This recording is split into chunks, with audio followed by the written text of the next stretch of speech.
So, hello. My name is chronically. I am the host of the Stop Shooting All Over Yourself podcast.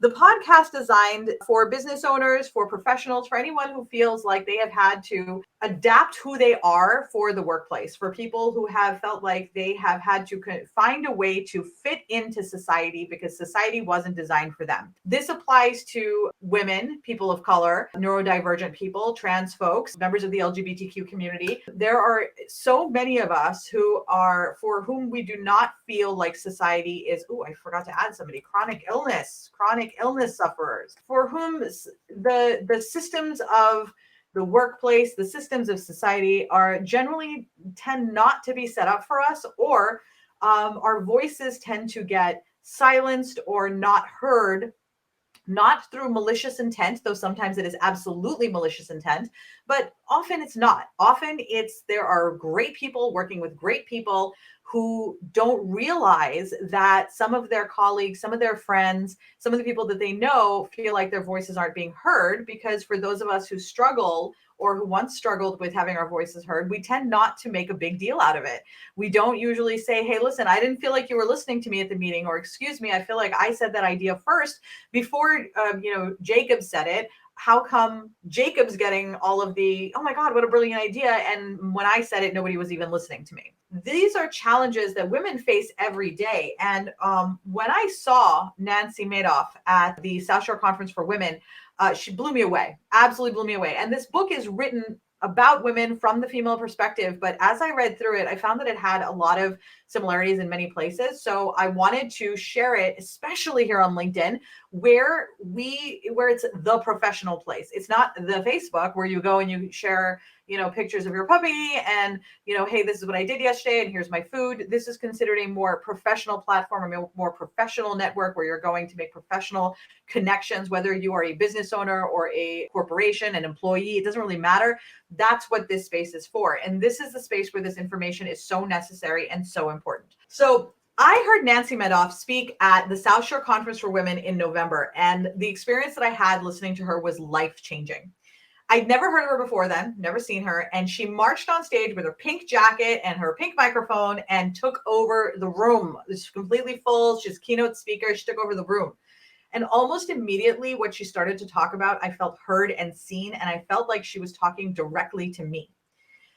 I felt like she really understood the challenges that I faced coming up in the workplace as a woman. I feel like I was actually very fortunate because I had some amazing mentors who believed in me when I was coming up the pipeline, as it were, in growing professionally. I had some really great male colleagues and bosses who did a great job of advocating for me. And I had an amazing, incredible female mentor when I was working in the hospitals who really helped me to achieve so much more than I would have. And she helped me to claim my voice.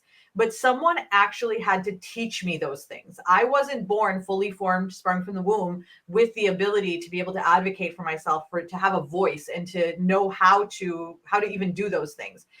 And though Nancy on stage was sharing her story and her journey as a woman in the workplace, I found that much of what she said actually applied to a lot of other groups as well. It applies to people of color. It applies to people with disabilities, neurodivergent folks, LGBTQ community, people who suffer from chronic illnesses.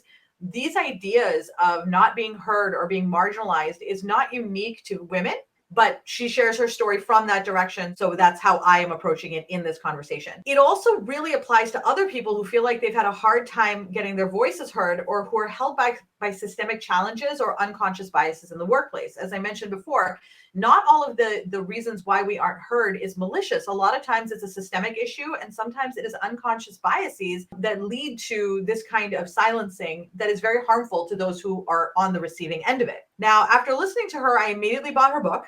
I loved it so much that when my friends and I were together, hanging out and talking about things like this, I gave my copy away, and then I bought myself another 2 copies, one to give away to someone when we were talking about this again, because I knew that I would be, and one to keep. Because the value in this book is not just the information, but is in the tactical steps that you can take in interviews, in your resume, in meetings, with projects. Nancy doesn't just say that, okay, this is the problem, this sucks not to be heard, it's awful, and these are the philosophical and situational reasons why all of this happened.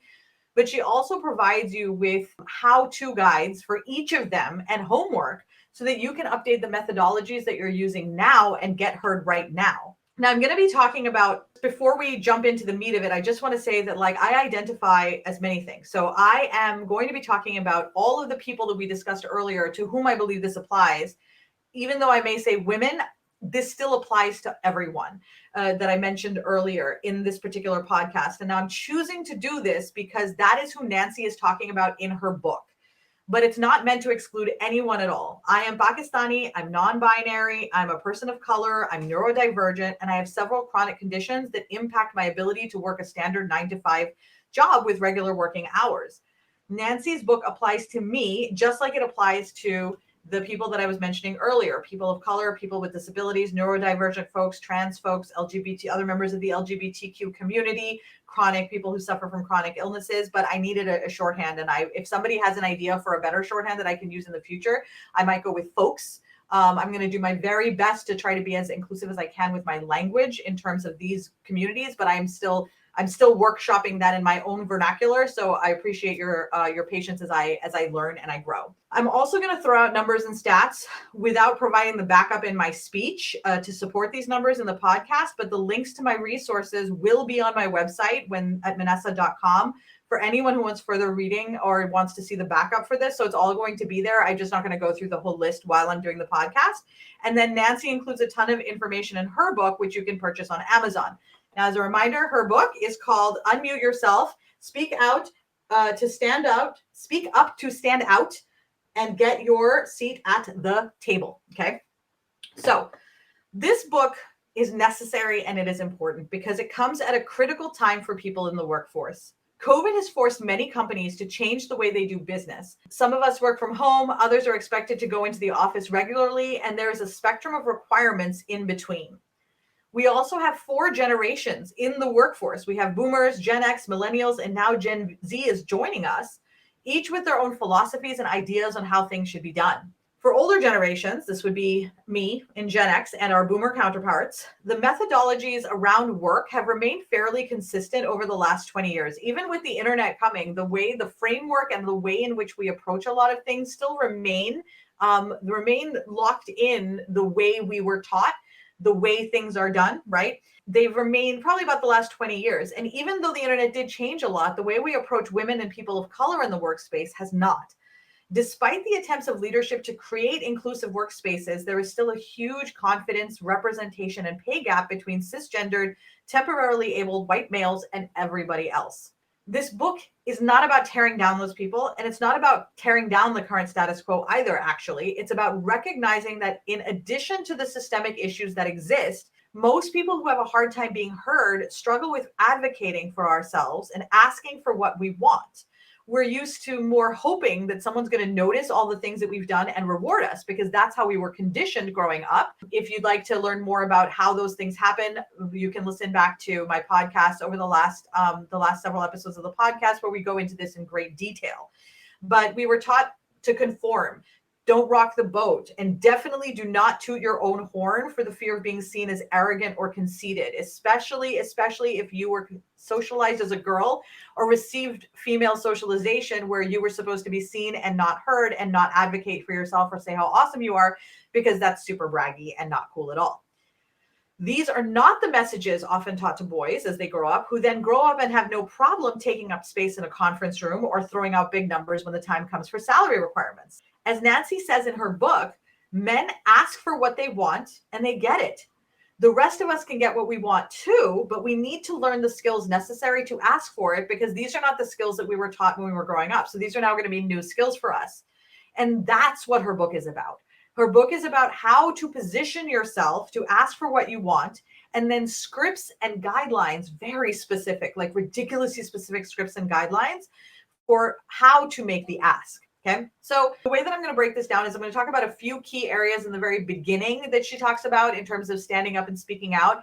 And then for the rest of it and for all of the tactical stuff, I'm going to recommend that you buy the book, Unmute Yourself. There it is. It's on Amazon, and the link is in the description of this post. So you can just click on the link and buy it. And then afterwards, I'm going to tag her as well. But she was very excited that I was doing the podcast about this. I was messaging with her earlier. She's going to send me a signed copy of her book. I'm so excited. She said she would sign it to someone else, but I was too greedy. I said, no, I want it for me. So how many times has this happened to you? You're in a meeting or you're having a conversation with a group of people and you're trying to get a word in edgewise. You'll like start, but everyone seems to be talking over you. You find a moment to start saying what you want to say. Well, I've thought that, or I assume that, or what if we, but before you even get a little bit into it, someone else is already talking over you. Or you'll have a comment to make and it gets made. People hear it. So like it's an idea, a thought, a comment, a suggestion, and people hear it and nothing really gets done. And then a few minutes later, a dude says it and suddenly he's a genius. And you're sitting there going like, what? I literally just said that a few minutes ago. Oh my God, Nancy, you're here on a plane watching this. How confidence is not arrogance. Oh my God, confidence is not arrogance. Confidence is confidence. I figured that's what you meant. I was like, oh my God, the fact that Nancy is here is like super exciting. I'm glad you're watching this on the plane, which means you are now my captive audience, Nancy. This is epic. Captive audiences are always the best. So this happens all the fucking time. And the truth is that men don't even notice that it's happening. And to those of us who it happens to, we just ignore it. Because what are we going to do about it? This is the way of things. They speak, we listen and get coffee, right? Even if we are executive positions, we are often and can be ignored in conference rooms where we are surrounded by men.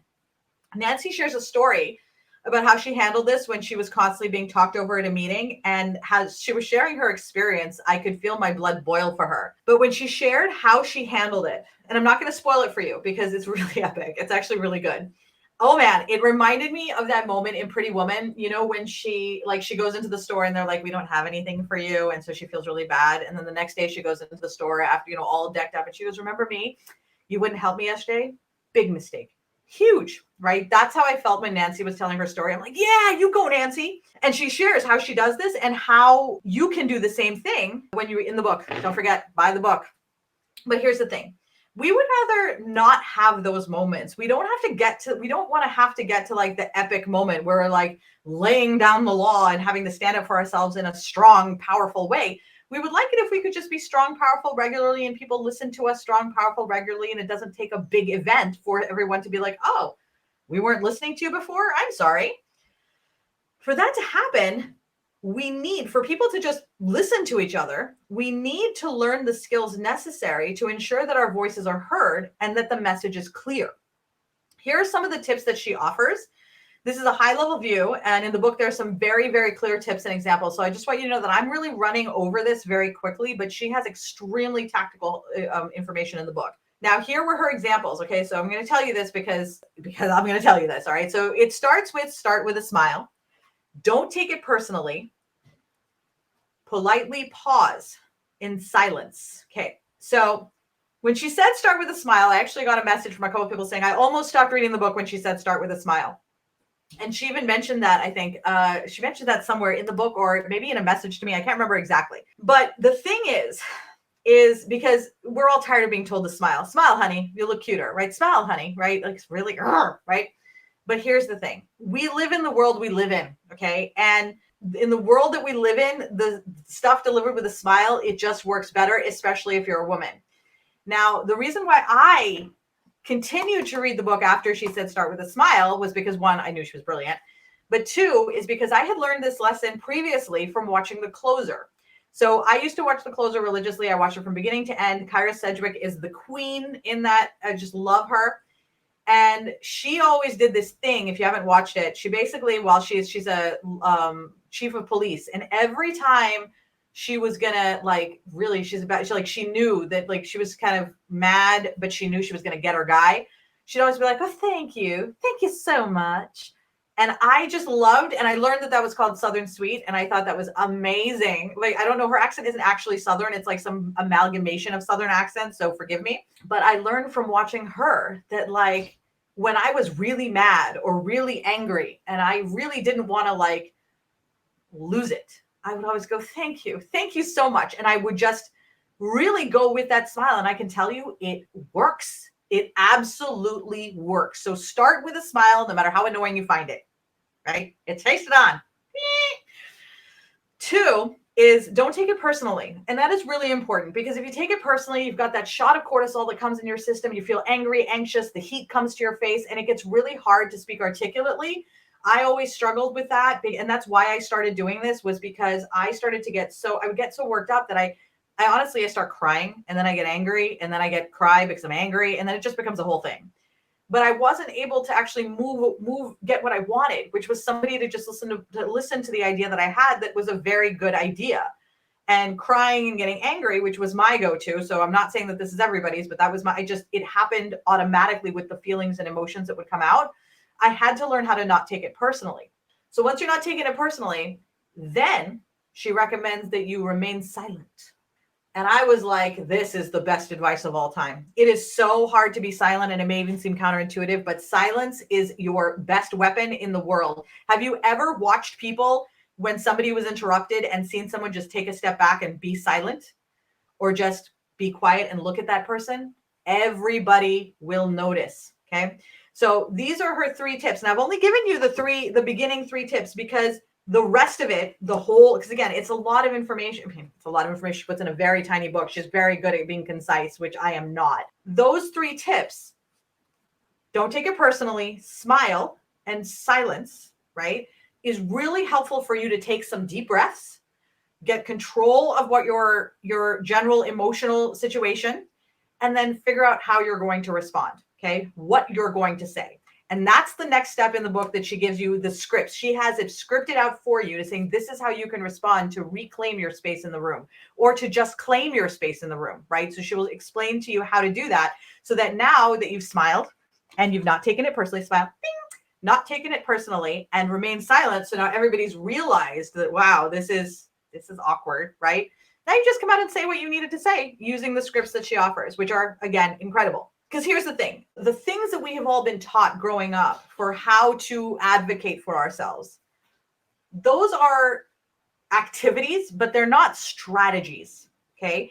So those are activities that when you put them together in a series, you can create a strategy. But absent a strategy, you're just saying words, you're just being quiet, you're just smiling, but you're not putting them together in the strategy that's going to allow you to then create a ramp to you now being heard. Okay. So you have to first get people's attention so that then you can be heard. Okay. The other thing is this: if you're someone who has worked through these issues, which I'll admit and be honest, I have worked through these issues. I have no problem speaking over people, who are trying to interrupt me, smiling with a Southern sweet smile, and staring someone down if they've interrupted me, or taken credit for something that I literally just said. But I wasn't always this way. I was not always this way. And I tended to be much more of a scared wallflower, afraid to speak up when it was important. And these were the exact tactics that I used to learn how to speak up for myself. So there is a reason why she put this in the book, and it's because it works. It was only when I was doing this years ago, there was no book. And when Nancy was doing this years ago, there was no book, right? We all had to figure this out on our own. And so the reason why Nancy wrote this book, I'm totally assuming this, Nancy, is because she wishes she'd had this book. I wish I had had this book, because it would have saved me a lot of time, a lot of energy, a lot of tears, in recognizing that it wasn't that I was inherently deficient. It was that I had not learned how to navigate a historically cis, white, temporarily able-bodied male workspace. I just had not learned the skills to do that. Once I learned the skills to do that, I was then able to leverage that to be able to move forward in my career and get to where I'm at now. But if nobody teaches you, there is no way that you're going to figure this out on your own quickly. It's going to take time. You're going to have to figure out like each piece on your own. So she just did a great job and just put it in the book for us. So thank you, Nancy. I really appreciate this, because it makes my life a lot easier when I'm guiding people to just say, here, buy this book, and it will just tell you what to do. Now, it takes practice. This does take practice. And if you are one of the people who has overcome this, I cannot stress enough how much it is your responsibility to help others be heard as well. So if you notice that someone is consistently being talked over, speak up and say, Julie, you look like you have something to say. Or Aisha, did you want to add something? Be an ally to those who have a hard time being heard, the way you would have wished that someone would be an ally for you, and the way that my allies stood up for me when I was being silenced. If you notice that Nadia's idea was ignored, but at the same time, when put forth by Jacob, was hailed as a brilliant idea, then call that out. Jacob, that sounds wonderful. I believe, Nadia, you had mentioned this a little bit earlier. Did you want to add anything to this? The entire first section of her book is devoted to scripting the responses to these types of situations.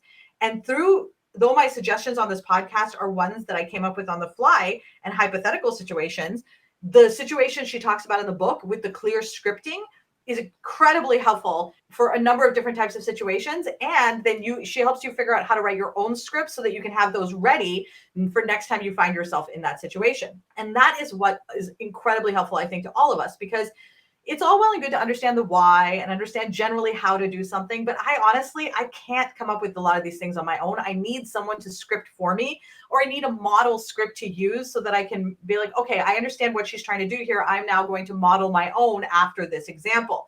But rarely do I find that kind of information readily available or easily available the way I did in her book. She has scripts for ideas for how to be heard in a conference room where people are talking over you or not talking or not hearing your ideas, interviewing for a job, asking for salary, writing your resume, email communications. Having scripting guidelines is so important, because otherwise you find yourself in the moment trying to respond to something at the same time as you're trying to make sure that your response is crafted so that you aren't ignored or you're heard. You don't want to come off as bitchy or angry. There is a lot of societal and cultural landmines that we all need to navigate when we're trying to be heard, especially if we are part of one of the marginalized communities that we discussed before who has trouble getting their voices heard in large spaces. This is one of my most important lessons that I ever learned in my life. And I think Nancy puts it in caps in the book. Words matter. They are really important. And having a script in advance matters even more, because it fills you with confidence when you go into a room. So now you're never going into a room unprepared. You are going into a room knowing that whether somebody listens to your idea or doesn't, you're going to make sure that you get heard. Now, she also talks about words that we use in our everyday vernacular that you may not want to use. Words like just or sorry, or things that position us in a space. It almost seems like we're supplicating for something, or we're apologizing for something that often isn't even our fault. We tend to apologize all the freaking time, especially if you are a woman. Everything is, I'm sorry, I'm sorry, I'm sorry, I'm sorry, I'm sorry, I'm sorry, I'm sorry for everything. I literally apologize for everything. And this is something that I've had to work on, because it is still my default position to apologize for. I'm apologized that you feel bad. Why do you feel bad? You stubbed your toe. Why am I sorry for that? Right? But yet I am sorry about everything, because, and you know what it is? It's because I'm sorry I put that chair there. Did I actually put that chair there? No, but I'm still sorry. It's in my house, right? I will apologize for everything by default. So I know that that is one of my crutches. I know that's one of the spaces that I go to, but I tend to not do that as much now because I'm so mindful about the words that I choose. She has a whole list of words in the book that you want to avoid using in your writing, because it automatically positions you in a place of supplication, or like it automatically diminishes your idea before it's even had a chance to get wings, right? It's almost like, let's say you were teaching someone something and you say, well, I know you won't get this, but I'm going to teach it to you anyway. That poor person on the other end is going to feel like a failure before they've even started. And none of us would ever do that. Nobody would ever teach somebody by starting to tell them, I don't think you're going to get it. But when we start many of our emails and statements, we position them almost as apologetic statements, as if we know it's not a good idea, and we don't even realize that we're doing it. Even if it's an idea that you love and you're really excited about, we don't realize it because it's part of our just way that we talk. And we don't recognize how we have been societally conditioned to talk a certain way by our parents, by their friends, by our friends, by our peers and colleagues, by TV, by books. All of this has influence on how we show up in the world. And not all of it was intentional. And that's the important thing to remember, right? How our way of speaking has been crafted has just happened over the years. This is an opportunity to look at the language that we use with more intentionality, so that we can send the messages that we are actually trying to send when we are talking or sending emails and whatnot. So super helpful in that too. Now, the second part, which is a really like, oh, Nancy, you don't even know how much this part got me. Okay. So how to market yourself. Over the years, I have found myself in many different industries: film, theater, healthcare, social media, fashion, medical devices, academia. I've done a lot and I've had a ball doing it. Currently, I am a consulting research administrator in healthcare, in addition to being a podcast host and an ambassador of joy. But in my most recent life before that, I was in marketing. So for the last hold on, actually, I think it's more. I think it might actually be 7 years now. Okay, so it's 7 years. For the last 7 years, I've worked with business owners to help them create their marketing strategies for finding and converting new customers. During this time, I became an expert in understanding and teaching the concept of target audience. So that was my big thing, was target audience. I taught it all the time. I could talk about it for freaking hours. That's how much I love it, but I won't, because this is an hour-long podcast, so we won't. But I really loved this target audience aspect because I loved recognizing and learning why people make the choices that they do when purchasing things. And it is never because of what you think. Rarely will you buy a product because somebody just said, this product is amazing, you're going to love it. And they're like, oh yeah, it is amazing, I'm going to love it, right? On a commercial, and buy it, right? So if somebody comes on, and comes on a commercial and says, buy this toilet paper, it's amazing, you're going to love it, that's not going to be what convinces you to buy it.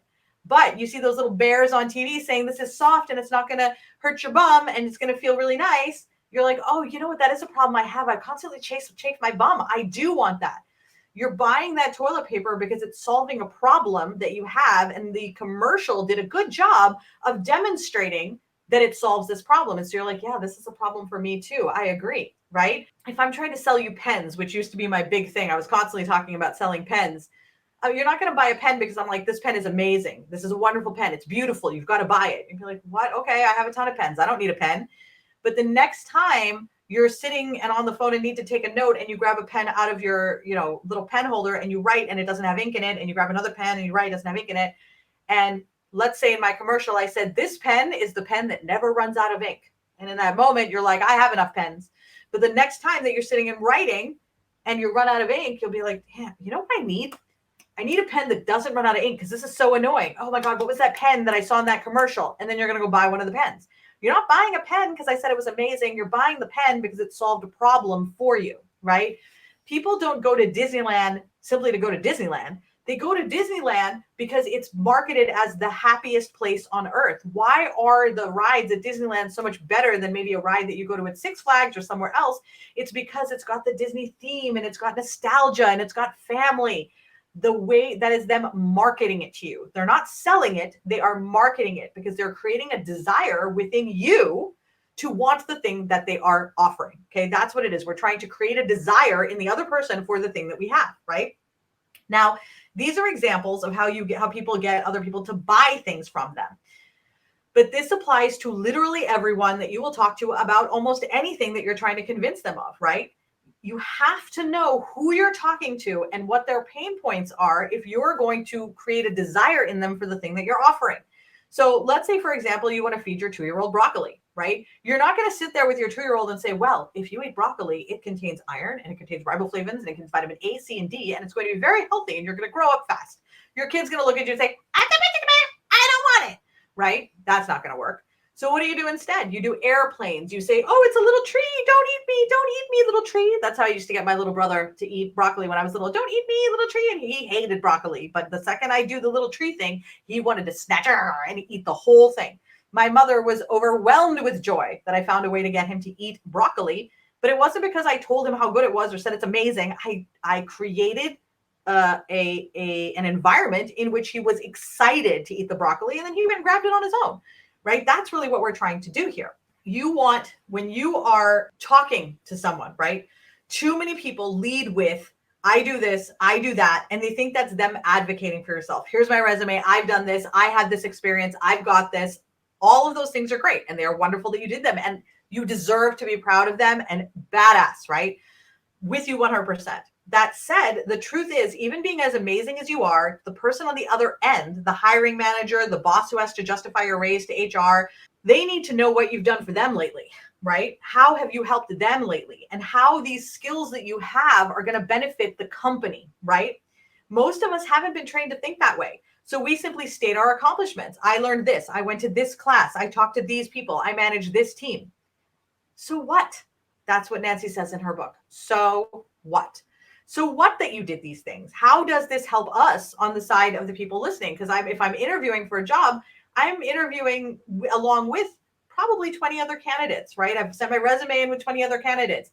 I'm talking and we're all saying these are the things we've done, right? The thing that sets you apart is the so what, right? So what? Who cares? What is this going to do for us, right? I have a lot of experience and expertise in helping business owners craft this message. So I can do that for, toilet paper. But for me and for individuals, I struggle like crazy for my resume, for interviewing. Oh my God. So this portion of the book, I read it. I was like, oh my God, this is highlighting. Just, it's amazing because it helps you recognize how to market yourself this way, which is really challenging because none of us are taught how to market ourselves. And again, going back to the conditioning from our childhood, don't be arrogant. Don't be braggy, right? But as Nancy said earlier, confidence is confidence. It's not arrogance. It's just confidence. If you are assigning if someone assigns arrogance to it, that's their mistake, not yours. Okay. This is so important.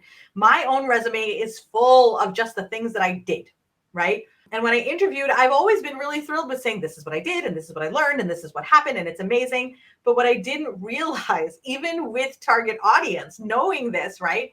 I know how to sort of do interview with it when I'm talking and someone asks me a question. But like for me to self-motivate to do that and to like say, this is why it matters. So what? I'll tell you. So what? Why? I'll tell you how it helps you. Scripting.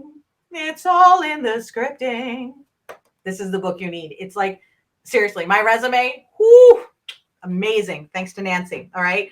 I realized that this has an incredible impact on the success that you're going to have when you interview, when you ask for that raise.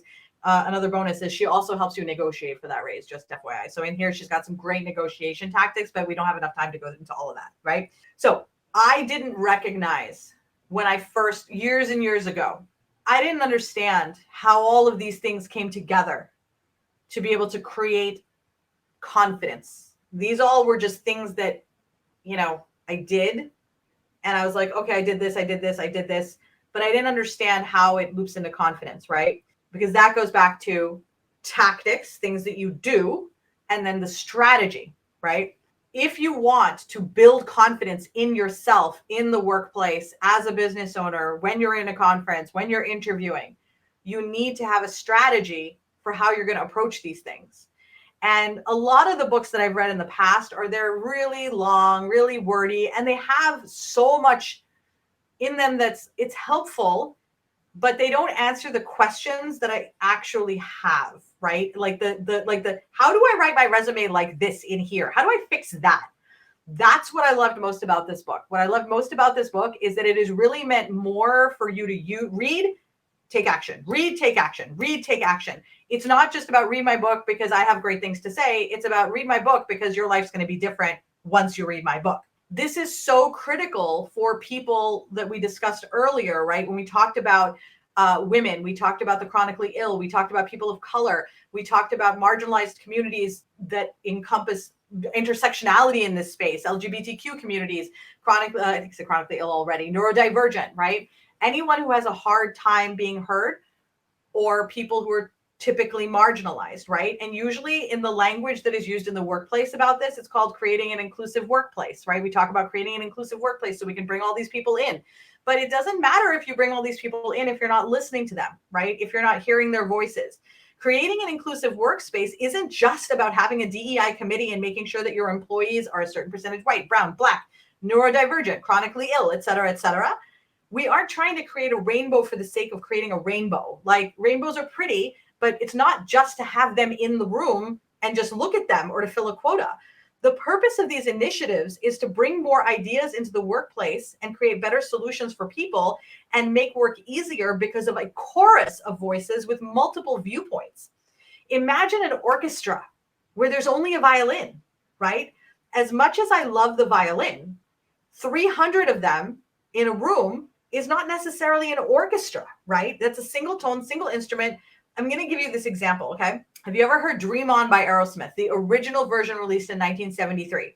That's a really good song. It's a great song. I've listened to it my whole life. And then in the 90s, the early 90s, Aerosmith did a cover. They did another version of this song at the MTV Video Music Awards. I think it was for maybe it was 93. It was like some sort of anniversary or maybe 10-year anniversary for MTV with an orchestra, okay? I have never in my life heard a song that has moved me that much. Like, to this moment, I feel tearing up. Like, it's just so powerful. I listened to it before this and I was like, oh my God, this song is so good. And though the older version was really good, it now rings hollow when I hear it. It doesn't have the fullness and the crescendo and the orgasm that comes when you listen to this song played with a full orchestra. Similarly, the way things have been in the workplace have been that way for a while. 1973, we've been listening to all the songs, right? And you may think it's fine to keep going the way you are. But like those Claritin commercials, once you take off the fogginess and you can see the HD version and you start actually either making your voice heard or allowing for other people's voices to be heard and helping to amplify them as leaders, ensuring that the quieter or marginalized voices are given center stage, you will find that in conjunction with the people you were already highlighting, together with the people that you are now elevating, right? You are creating one powerhouse team. It is incredible. So now that we've talked about all of this, you're probably wondering, what do I do with all this information? So what I would recommend is, one, buy Nancy's book and read it cover to cover. The book is called Unmute Yourself, Speak Up to Stand Out, and Get Your Seat at the Table. The link is in the description, and it's also going to be in on my website at manessa.com. I recommend that you read this as a book in your book club, right? So if you have a book club with people, or create a book club in your workspace where many of you come together and read it together and workshop it and go through some of the homework in here. And this is it's written in a way that lends itself really well to like meeting, go through it in a week, and then go home and do the homework, come back, and next week you guys can work on whatever it is that you guys did, whatever work you guys brought in. So you can do this together as a team. Find a buddy to do this with. Third, if you are a leader in your community, or you have the ability to determine leaders of workshops or keynote speakers, please reach out to Nancy Medoff. She is a keynote speaker with tons of resources on her website. She has workshops, she does keynotes. She's also a coach. So reach out to her and see how you can get her to come into your corporation, your company, your workspace, and teach her workshop, give a presentation, but help to get these ideas out there so that more people who feel like their voices are being silenced now feel like they are being heard, or they have a way to be heard. I hope to get her on the podcast sometime in the next few months. So if you have any questions, you can also email me at manessa.com. Thank you so much for joining me today on the Stop Shitting All Over Yourself podcast. I love it when I get to fangirl all over somebody. And having Nancy on this podcast, I'm actually going into my comments to see what the comments are in here. Is heap eating. Nancy, big mistake. Huge, dude. You totally gave me that moment there. This is not smile, honey. This is confident. Exactly. And that's why I wanted to, Nancy mentioned that like, it's not meant to be smile, honey, it'll look prettier, but it's hard when you first see the smile in there to not just get triggered in it. But I want to encourage you. I want to urge you to keep reading it, because this is not smile, honey, it'll look prettier. This is smile so that you can get what you want. This is smile because I know something you don't. This is smile because how wrong of you to underestimate me, right? That's the really big thing. And I think honestly, that's really one of my central tenets, is that for many of us who are members of these communities, we feel underestimated. We know we have so much power within us. We are like stars waiting to shine, but it's hard when systems or unconscious biases can make it harder for us to shine. And so one of the things that for me, I have worked really hard to cultivate this particular type of look, this appearance. This is authentic. This is me. This is how I feel inside, right? This is how I see myself. But this is not what you would consider professional.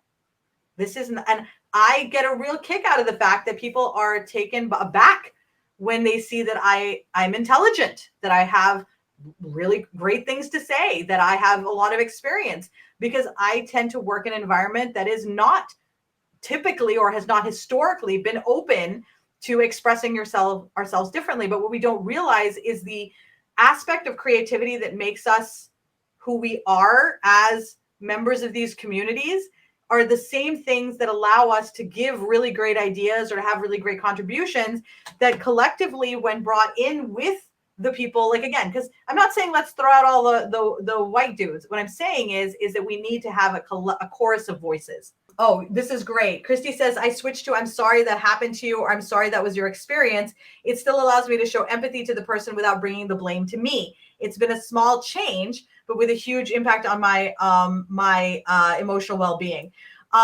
Hi, Jolene. Hello. So Christy said, my neurodivergence makes it extra hard for me to not interrupt. So I recognize that in myself. So I've actually worked really hard at pausing more. And like, this is an exercise that I've been doing. And I've tried to work hard at slowing down, because I recognize what I realized was that so I wasn't worried about interrupting people who were like, who wouldn't mind, no, right? Like, I don't mind that. But there are introverts who need time to think about something before they come out with their response to it. And if we don't help them in that way, then we are the ones now keeping their voices silent, right? So we're contributing to the problem. And so when I realized that I was contributing to the problem, and also that I'm neurodivergent, and that it is not coming from a desire for me to, I'm not trying to silence someone, I'm not trying to be rude, but neither, that's so important to recognize, because neither is that guy in the meeting. He's not trying to be rude, he's not trying to silence me. He just got excited about what he had to say, or he didn't even hear me. And so that is why I feel like so it's important for us to take ownership on our own when we do that, and be like, I'm sorry I interrupted you, can you please continue? I will actually say, I'm working on interrupting. It's a problem that I have. I'm really sorry that I interrupted you. When I first started, I actually found myself apologizing for that a lot. That apology I felt was warranted, because I was actually sorry that I had done that. All righty, we have come to the end of the podcast. Thank you all so much for joining me. I am going to be back, I believe. Am I back next week? I'm not sure I'm doing a live podcast next week, but I will let you guys know. I'm trying to get better about scheduling things in advance so people know, rather than me just kind of showing up randomly. But for now, that's how I'm doing it. So I will let you guys know. But in the meantime, I cannot encourage you enough to buy this book, read it cover to cover. If you have any questions or need any ideas for how to implement it, I recommend you can reach out to Nancy. You can reach out to me. Nancy will be able to obviously help you more with her expertise, because this is her book and she has the expertise in it and has workshops and whatnot. But if you're like, hey, I've heard your podcast and I'm interested in learning more, feel free to reach out to me at Manessa.com. Thank you so much, Dee. All right. I will see you guys later. Bye-bye.